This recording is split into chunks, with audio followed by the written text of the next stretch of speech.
Good morning, good evening, good afternoon. Welcome back to another episode of A Safe Space for Men. I'm your host as usual. Before we get started, as always, please remember to rate, review, like, and subscribe to the podcast. I truly appreciate it. Hey y'all, how's everybody doing? I hope it's been, a good February for everybody. I've been busy, super busy. Took a couple weeks off from recording. I had to just get some shit together. I had my schedule's been stupid busy. I've been busy in every aspect of my life. Just had a lot of things happening and taking place that unexpectedly have kept me busy. I needed to reset. I had to rearrange some things, man. It's just a lot of shit going on. A lot happening. Good news, I just took the Christmas tree down yesterday. It's February 20 something. But yeah, I took the tree down yesterday finally because I had some time to do it. And I mean, honestly, I've been really like tired. Like even normally on the weekends, I work in the mornings and then like I have the rest of the day to myself. But I've been so like busy that like I get in from work and I'll make like an early lunch dinner for the kids and me, and then after that's a wrap. I'm like on the couch falling asleep, and then I'll get back up. By the time I get back up, it's kind of too late to really. I wasn't gonna touch the tree, but yeah, yesterday I got in from work around noon, and I just got right to it. Just got in here and started cleaning up. Took the tree down, took it in the basement, swept the corner out, got all the toys. They're all in the corner now. There was actually toys underneath the tree they hadn't opened yet. They opened that yesterday. I bought Jordan this big, like, life-size piano from Target that they can, like, walk on. Big mistake. Last night, all I heard was, like, just ding, ding, ding, ding, ding, ding, ding. But yeah, I mean, it is what it is. We buy these kids all these toys, and they drive us crazy with it. But yeah, at first I kind of felt bad because I hadn't been, recording. Like I kind of felt obligated to do it because, I'm pretty consistent. I record every week or I drop an episode every week. And I was talking to a friend and he just told me like, just give myself some grace and take time for me. All the shit that I be telling people, the same advice that I give people, that's pretty much what they were telling me. So that's pretty much what I did. It's crazy because the same advice I give people, I forget to apply to my own life, and I just gotta do a better job of doing that. And again, just find the time and find a space for myself, because again, like life gets so chaotic and so busy, and sometimes it's just things that happen. We'll get into it. Things that happen that are just beyond your control, and you gotta like incorporate all that, with all the shit. So. We did Valentine's Day, which continues to be like the most important holiday for me and my daughters. From my perspective, it's just the day that I get to really let them know how a man is supposed to treat them and make them feel love, and not that they don't feel love every day, but yeah, just so that they can really get a firm understanding. And it's I don't know, I enjoy it. I'm riding around dropping stuff off to the kids that aren't at my house, and then of course the ones that are at my house and they get home, they know there's a bag waiting for them. And I mean, they pretty much know what's in it, but I think it's more like, I don't know, the nostalgia of it, or just like they know that their dad has got them something, you know what I mean? And I guess it's probably something for them to brag about with their friends, but I know my kids appreciate it. The way I know that is because Kanaya's reaction at 17, soon to be 18, was the exact same reaction I got out of Emma when I drove out to her mom's house to take her bag. And it's just like I pull up and Kanaya's just like, oh, I got a stuffed animal. Like she's like really excited about it. So what I do for them is I always get them. They all get a stuffed animal, candy, of course, card, roses. I'm leaving something out. I think it's something. I've been doing it so long. It should be in there. That's Jordan over there. She's on her iPad. Let's see how long she's gonna stay quiet. I told her I'm recording, so she got headphones and stuff on. She might be cool. She locked in on this tablet lately. So I'm giving her about an hour today. But yeah, they really appreciate it, and it makes me happy because it feels, I'm doing something. I guess I'm teaching them something. I hope I am, and hopefully when they get their boyfriends and husbands and partners or whatever, they'll, like there's a standard that's set. Not just with Valentine's Day, just period. That I'm setting the standard and letting them know like how a man's supposed to treat them and what they know what they expect. That's why it's important, man. It really is, and I love the fact that lately I've been seeing, like especially this past Valentine's Day, I've been seeing a lot of dads and stuff showering their kids, not just their daughters, but their sons as well, with gifts. It's important. It's not just about the girls. It's really important to just do the best you can, the most you can, is teach your kids like what love is, and so that they're not so caught up in like material things. Because I'll never feel like Valentine's Day buy them a fucking bag or anything like that, or not even sneakers or nothing like that. It's more about the sentimental side of it, like things of value that aren't valuable or aren't expensive, if that makes sense. Yeah, bear with me. It's been a long day. I also had a doctor's appointment. So I had a doctor's appointment last week. I was going in, get some stuff checked out. I've been having these weird, like, painful pains in my knee, if that makes sense. And so pre-pandemic, full disclosure, pre-pandemic, I tore my ACL, what I thought was just my ACL, back in like 2020 or whenever the pandemic was, 2020, 2021. That like right before, like literally like the week before everything shut down. So I went, I had an MRI, I got an x-ray and all that stuff. But when this country shut down, everything was closed, and nobody was really trying to go outside. So I just stayed home. I was home for 2 years, 2.5 years to be exact. So I went and got the MRI and all that stuff, but I never went back and followed up to see exactly what was wrong. So we're sitting there with the doctor, and he pulls up the MRI, and he's like, "Oh shit, guess what? When we did this MRI, a couple years ago, you had a partial hamstring tear, meniscus tear, an issue with your PCL. I think he said it was a sprain, it was PCL, and a torn ACL. And then he also believes that I still have these injuries. He doesn't believe that they're healed." And I'm like, well, like it's been over 3 years. How is it not healed? He's like, like it's possible. Like, you know what I'm saying? So now we're doing more tests and MRIs and X-rays. I got another X-ray scheduled for this week, and like it bummed me out because he was straight up with me and said I can't do my job long term. Y'all know I work at the airport. It's a lot of lifting. It's a lot of like inside the plane, crawling around, pause on your knees. There's knee pads or whatever. But he was like, that's not going to be conducive for you because like you've had you played football for a certain amount of time, your age, and then just like the size like of your body and everything, like it's not a good idea. Like you won't be walking when you're older. So I kind of got to look at some other stuff. And like I said, it bummed me out because I genuinely like my job. I really do love going to work. I've never had a day where I woke up and like, fuck, I gotta go to work today. Never had that. Like I just know I gotta go to work and get up. You know what I'm saying? I like going. I look forward to going. It's easy work, easy money.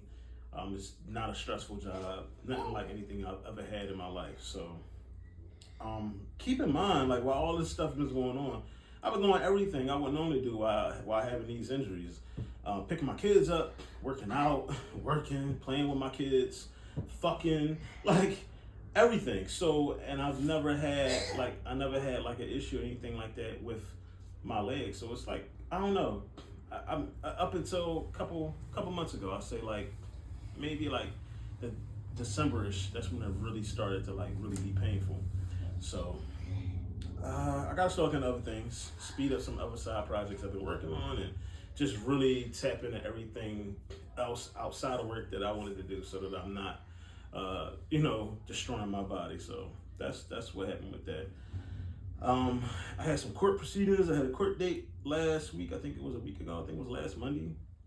So I'm only in court now for one child. That's my 9-year-old, and I was hoping that this was my final court date. This was supposed to be my final court date in my mind, in my world, but of course it isn't.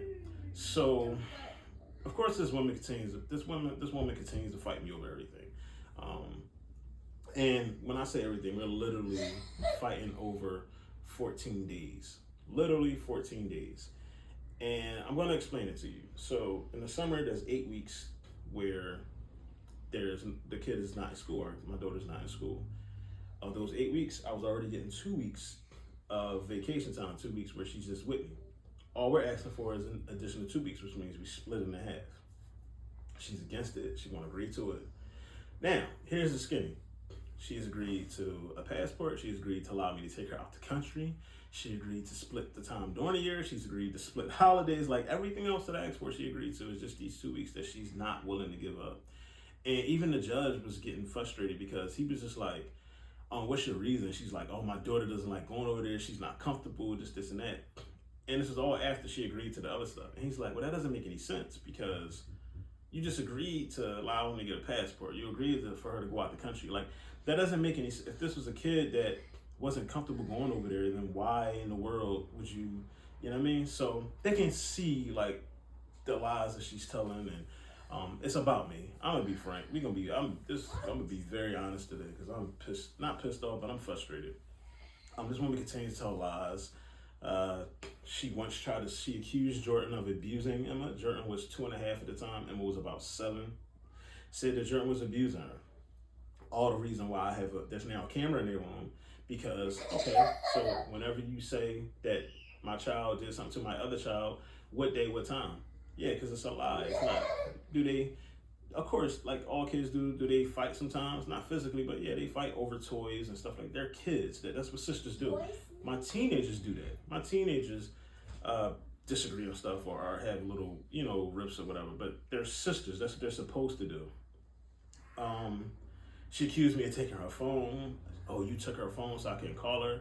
No, your daughter just doesn't fucking keep track of her phone. So now I make sure Emma keeps track of her phone. There's been times she's left it in the car. There's been times where she's left it at school. There's been times where she's lost it upstairs in the room. And I just feel like, I don't know. My other kids, they're super responsible when it comes to that sort of thing. But now it's just every day you wake up, Emma, where's your phone or whatever it is. Like there's a checklist now. Phone, Game Boy, all that stuff. Make sure we have all that stuff in your bag. So when you go back to your mom's, like there's no issues. But and in hindsight, the point of her having a phone is so you don't gotta fucking call me. I don't want to talk to you. I don't care if it sounds immature. I don't want to fucking hear from you. Unless our child is sick, has to go to the hospital or something like that, or something going into school, there's a graduation. That's the only conversation I really want to have with you. I really don't want to hear from you because it's always negative. So I would never take a child's phone. That's going to make you call my phone. I don't want to see your name on my screen. And I don't care how it sounds. There was a point where she refused to let me get my daughter. This was in the beginning. If I didn't get her daughter, how fucking crazy does it sound? And again, these are all the things that we have like as evidence and that we present in court. So like the judge is like, what? And you can't deny it because it's in text. It's like, it's in text. You can't get your daughter unless you take my daughter with you. And it's just like, I remember the first judge I had brought that to, he was just like, is that your child? I was like, no. What's crazy is, full disclosure, so her daughter is the same age as Gabby. They all know each other. I'm actually the type of person that there was times where I would get, but I would willingly get her daughter. I'd be like, hey, is she doing anything today? And I would bring her because we were going out, we were doing something. I don't got no beef with your kid. Your kid is cool with me, you know what I'm saying? But now it's cut off because the minute you told me I had to get your daughter or to get my daughter, no, fuck that, kill yourself. Not doing it. Her family and me get along just fine. We got great rapport.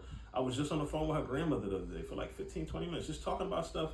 Has nothing to do with our daughter, nothing to do with her granddaughter. We were just talking. She called me and she went to talk. She had some medical stuff going on. We were just having a regular conversation. Everybody in her family gets along. I get along with everybody's family. That's the crazy thing. And I'm not, again, I know people are going to say, oh, you think you're perfect. No, I don't. But I don't have no beef with nobody. Like, people that had problems with me, genuinely, their families having, if I was the fucking devil like people make me out to be, like your uncles and your brothers would be wanting to kick my ass. But that ain't even that. When they see me, it's handshakes and hugs. Hey, how you doing, brother? Hope all is well. I'm praying for you. That's the conversation. So now, because she didn't want to agree to these 14 days, and she's claiming that our child doesn't want to come over here, we have to drag my 9-year-old daughter into court to be interviewed by the court. Separate from us, we won't be in there. They'll just talk to her. Like I can create a list of questions to ask and so on. But yeah, it's the fact that you're making a 9-year-old go through this. And I'm gonna be very frank. It's just because you're bitter. You're upset that I moved on with my life. She's upset that I had another child. I remember when Jordan was born. I pulled up to pick up Emma and I guess the Jordan was born like in June, so this was like the second week of June. So by that time, Emma had already seen her new little sister. So she went back. She's bragging about, I got a little sister. Da, da, da, da. She walks up to me and just like, you had another baby, and I was just like, not by you. Like, what does this have to do with you? What does this have to do with? What does my new kid have to do with Emma? What is the issue here? And she's just like, I can't believe it. It's none of your fucking business. Like, and that was pretty much my reaction. Her grandmother was in the door looking like, what is wrong with this girl? You know what I'm saying? And I'm looking at like, y'all see what I mean? Like, because when she acts up, like she normally does it, like it's just me and her, or she'll text my phone. So when I say things to them, they're like, you don't know that side of her. But that day they saw it. So better people make the worst parents, man. And it's just like being consumed with me well after we conceived our child is disturbing. Well after I have ever laid a hand on you, well after I've even had an interest in you. And I don't want to sound ignorant. Yes, that's the mother of my child, but when you're dealing with people that only want to cause chaos and drama, and that, again, like you're operating and you're parenting off of bitterness, you're angry about the wrong thing. Be angry with yourself. It didn't work out. Whatever happened, you know what I'm saying? Let the shit go. You know what I mean? If I sat here and held every bad thing that people did to me, or people I was in relationships with or got kids with that did to me, I wouldn't be able to parent my kid, and then my kids are gonna see that. And we're very much at the point where Emma asks questions. Like Emma says things like, why does my mom say this? Or why does my mom have this reaction? Like she's smart, she's really intelligent. So she asks certain questions, and there was a point where I would spin it off, or I would just say, you gotta ask your mom. But now I kind of rephrase it. Like she asks something, I'll be like, well, Emma, what do you think? And like I'll explain it to her all in question form. Like, do you have an issue when I do this? Do you have an issue if daddy gets a girlfriend, or daddy, you know, like those are the questions I ask, because I noticed that things only heat up when she thinks there's a female involved. She thinks that I have a woman, or that's the only time there really is an issue. So, it's just crazy, man. And again, when she asked me about Jordan being born, I was confused. Like, it was almost like I had a baby on her. Like I cheated on her and had a baby on the side. I was fucking lost. Like, what? Why are you so angry? Like I am disturbed. I'm disturbed. So at the end of the hearing, I basically still ended up getting everything and some. Everything I asked for, I got. So it's on a temporary basis. We got to go back at the end of the summer, unfortunately. But I still got everything I asked for, which it doesn't make any sense. Like, I know what the judge is doing, but she did me a favor. He kind of just like put the order in place, and then like, we're going to come back, we're going to interview your child. As long as your child doesn't say anything alarming, you'll be fine. As long as, like, I would have to be like molesting my child or something and selling drugs. Like, kids typically, yeah, I will be very frank. Like, kids typically, I'm the stern parent. I'm very much, it's a dictatorship in my house. It's not a fucking democracy. So yeah, there are times where Emma's like, oh my God, I want to go to my mom's. But it's because you got caught doing some shit you had no business doing, and I correct you. Yeah, like here you get corrected. Here there's discipline. Here there's structure. And not to say that it's not over there, but I know there's not a male in that house. So obviously the way a dad carries it is going to be way different than a mom. And yeah, so I'll just deal with it when I get back there. But yeah, so I still have the summer. We going every other week in the summer. It's like everything that I asked for is going to happen. So, and now, between now and then, it's really just all about documenting everything. Because she's going to try dumb shit. She's probably not going to send her in the summer. She's going to do something stupid. I'm not worried about it. She's going to try to, like, call and say they're doing something fun so that Emma wants to go over there, and she's going to try to use it again. I'm very well versed. I'm, like, 15 years in the court game. Like, I know what's going on. The only thing that's, like, the amount of money that I've spent on getting my kids and fighting these people in court is ridiculous. I could have put somebody through college by now, like legitimately, by probably 2, maybe 3 years of college. It's a ridiculous amount. I was sitting down doing the math, and it's just like, because I can see like all my bill, my receipt, like stuff from my attorney, and I'm just like, but I could have done something differently. I could have bought another fucking property. Like, what are we doing here? Like, why are we fighting over? I don't get it. But again, continue to pray on it. Continue to just do everything the right way. I don't let these people get under my skin. And yes, something else that bugged me while I was there. So whenever you go to court and like everything gets like, hey, this is what we doing, sit outside, we're gonna send you paperwork. When they send you paperwork, you got to read over it. If it's wrong, you got to send it back in. So they send the paperwork out. The guy comes to me and I'm like, yo, this is wrong. There's stuff missing out of here. And he's like, oh, I don't know to tell you. You got to wait till you come back in August. No, that's wrong. That's not the law. Like, and that's how I talk to people because I know the law. I study law. In college, I'm well versed because, again, like doing this for so long, I know what you can and cannot do. Like if we agree, if there's something on record in the courtroom that we agree to and y'all forgot to put it in there, y'all fucked up. Y'all gotta fix this. You have to fucking fix this. And he was like, oh no, you can't. So I had to call my attorney, have my attorney come back down there. And the reason it pissed me off because this motherfucker, damn it, my bad. I promised somebody I wasn't gonna say MFer this episode, but I did. That's one.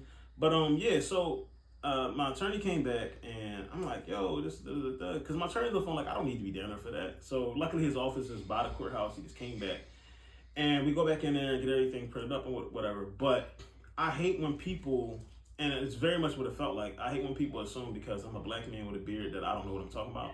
You probably think that I'm like everybody else that's in here and that comes down that's on some ghetto stuff. Leave the cat alone, Jordan.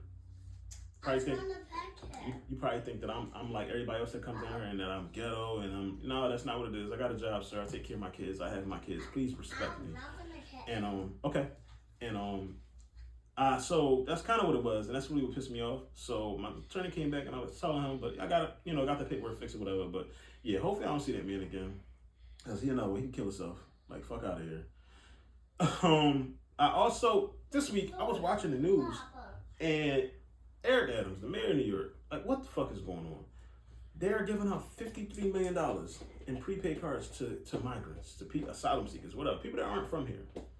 How the fuck do they have this amount of money to give people that aren't from here, but you don't have the money to take care of the people that are already here, people that are tax-paying citizens, people that actually need this money, people that can use this money, kids that can use this money to buy school supplies, women that can use this money to buy diapers for their kids because they can't afford it because everything's so fucking high right now.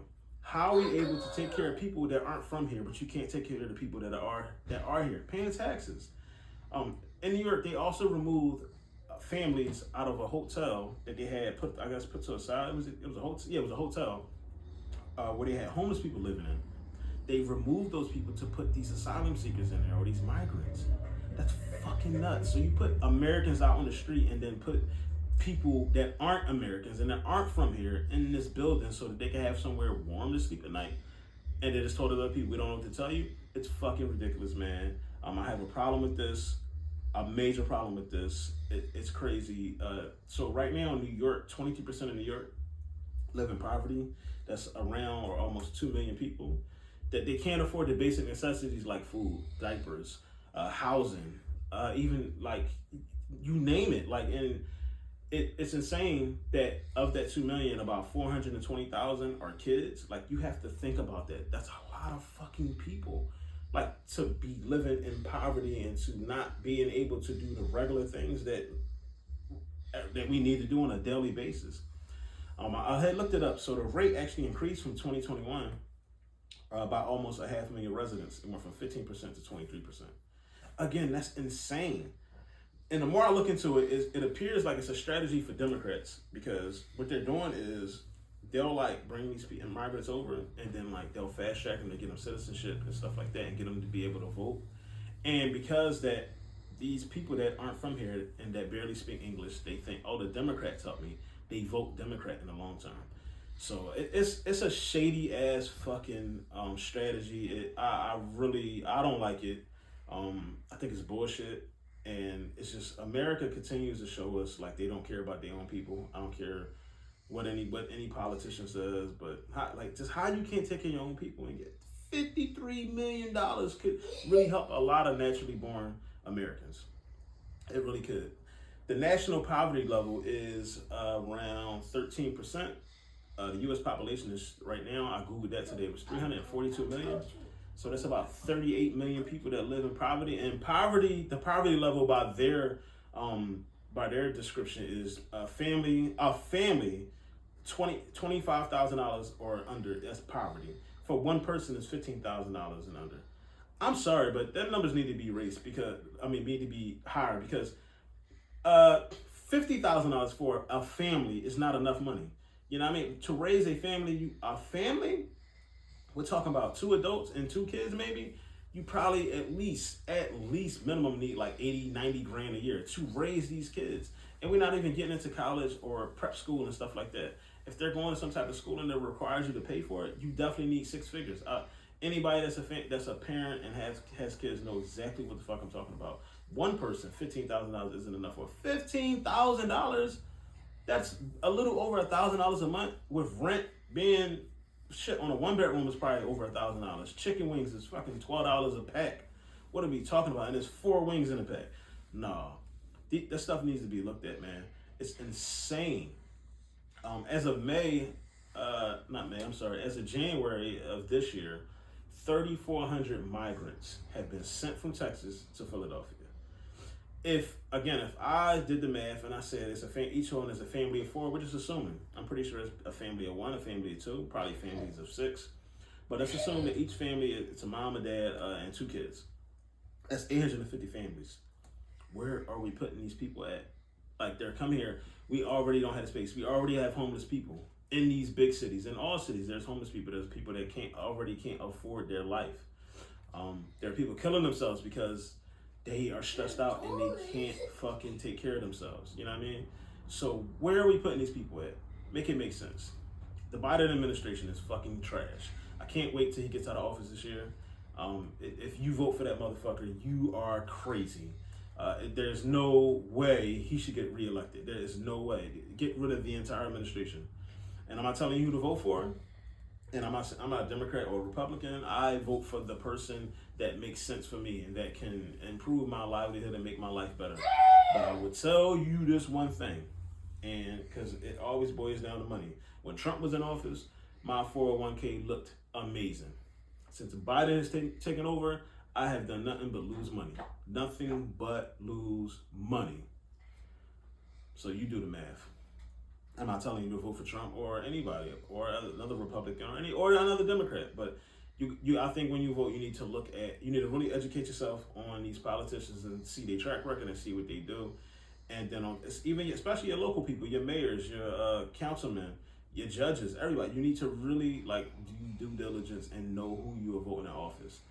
Nothing pisses me off more. I went to vote a couple months ago, and but this is probably back in November actually. And I get there and they're handing out things. Oh, here, and I told that when I go every time I tell them you can't. That's illegal.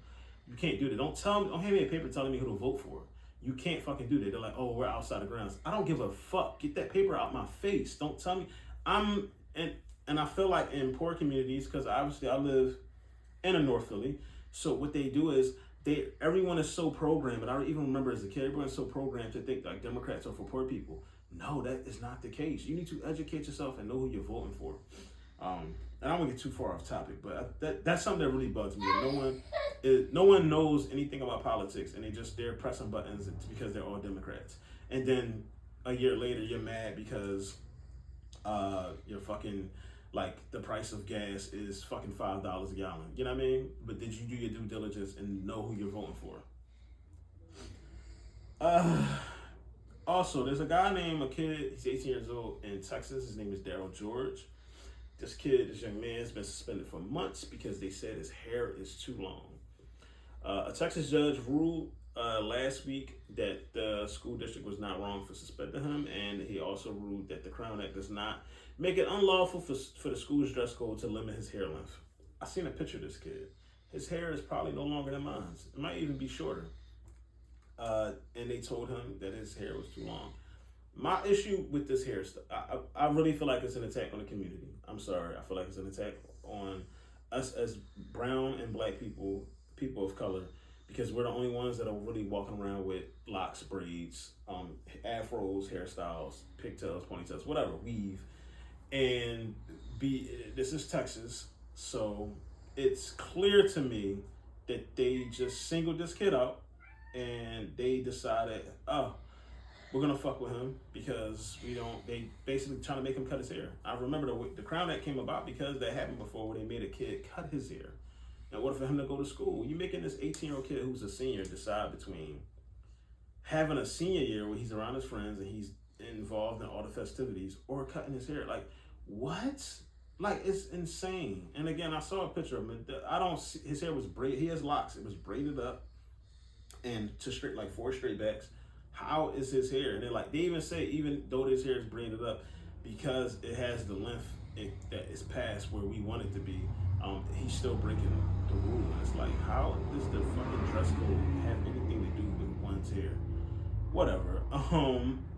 Imagine them telling my kid, like, I got girls and all their hair is long. All Emma's hair is down to her ass. And she's 9 years old. So we were in Texas, you would tell me that I need to cut my daughter's hair? These nuts. You telling me that a kid's hair is disruptive, a part of a dress code? That's insane. We in 2024 and this stuff is still going on. Like, it's crazy. So the Crown Act is, I looked it up, it's a race-based hair discrimination law or bill. It stands for creating a respectful and open world for natural hair. It says the hair protected are afros, braids, twists, cornrows, locks, and dreadlocks or whatever. Obviously, in this case, it didn't protect it.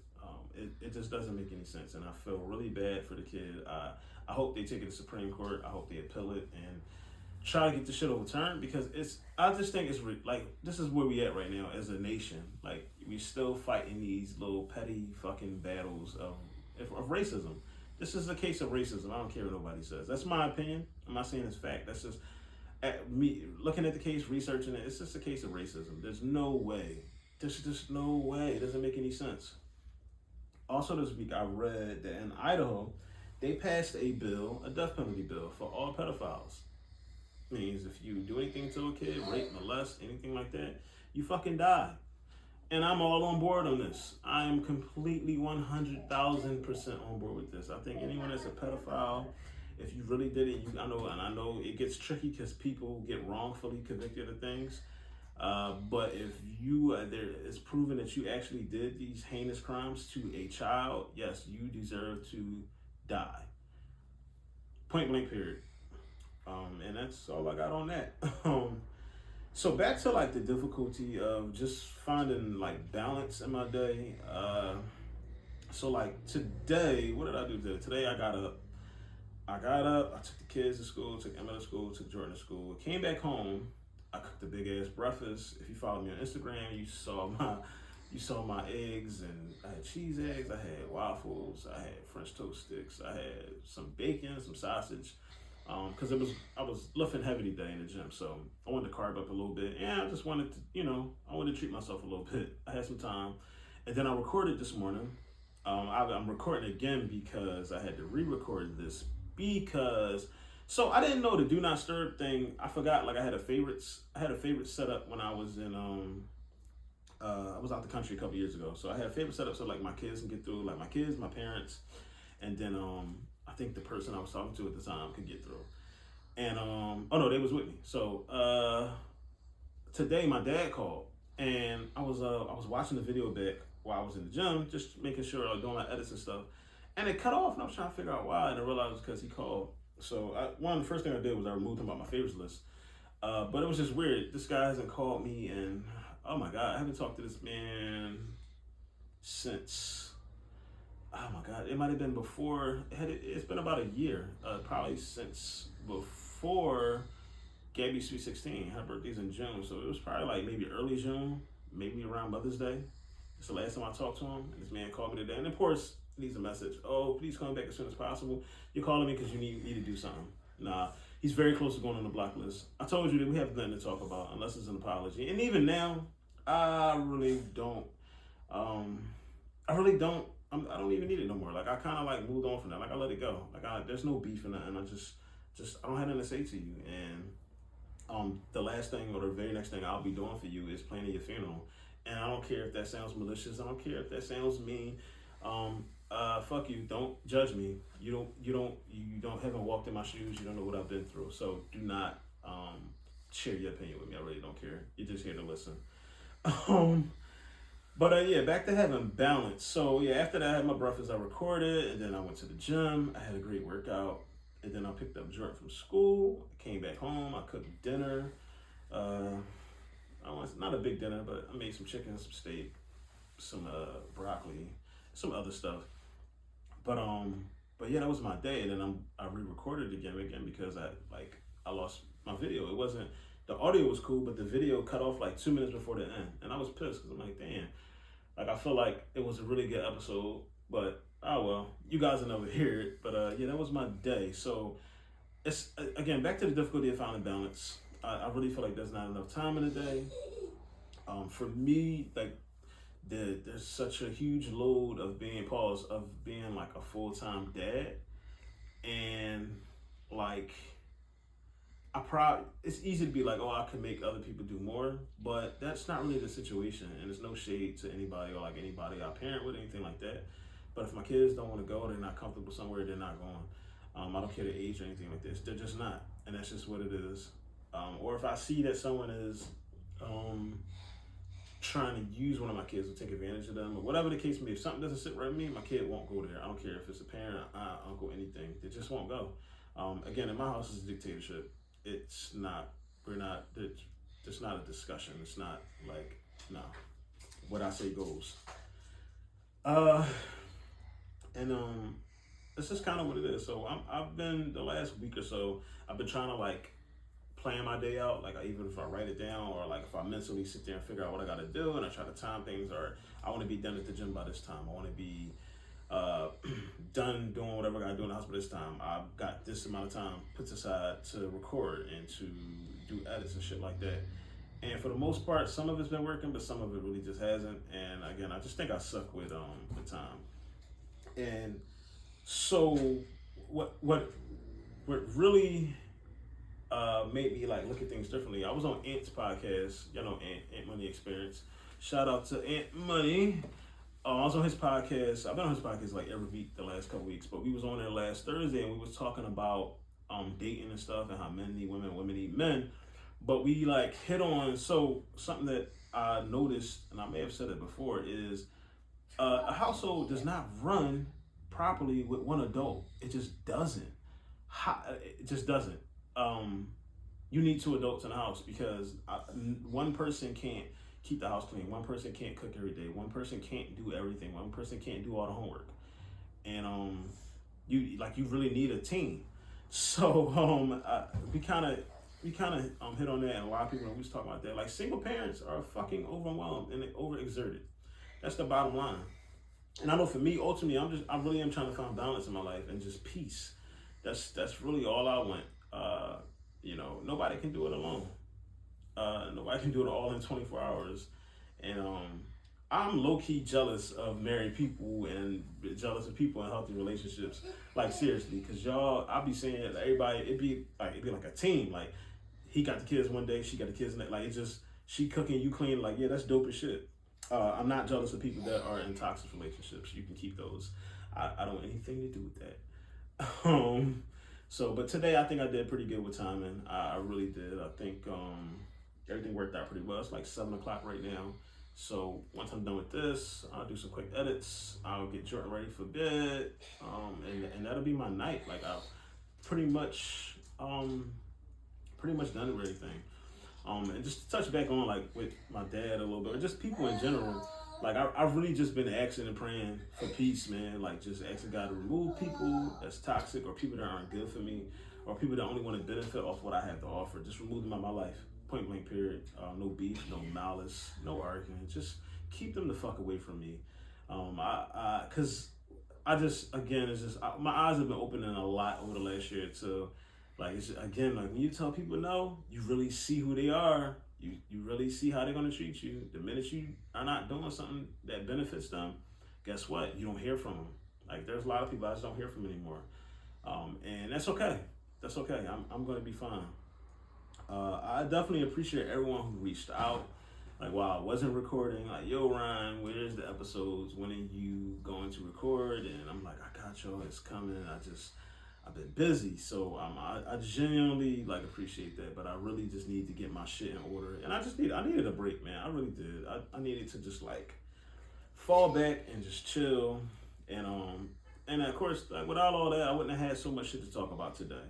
So as usual, man. I got my plugs before I'm done. So my plug for today is my man Joe. I met Joe through Ant. a couple, I want to say about 2 months back, a couple weeks back, because he was on Money Experience, and we connected through there. Really good guy. He's just a really dope guy. He has 2 podcasts on. You can find him at JK Player Wave TV on YouTube. He has 2 really great podcasts, man. He has Brotherly Love, Sisterly Advice, and the Upgrade Your Game podcast. Both of them are on his YouTube channel. On YouTube, again, that's JK Player Wave TV, JKPLAYAWAVE TV on YouTube. You can also get him on Instagram, same wording. He also has same thing for the 2 podcasts, Brotherly Love, Sisterly Advice, all on Instagram, all on YouTube. But he has great content.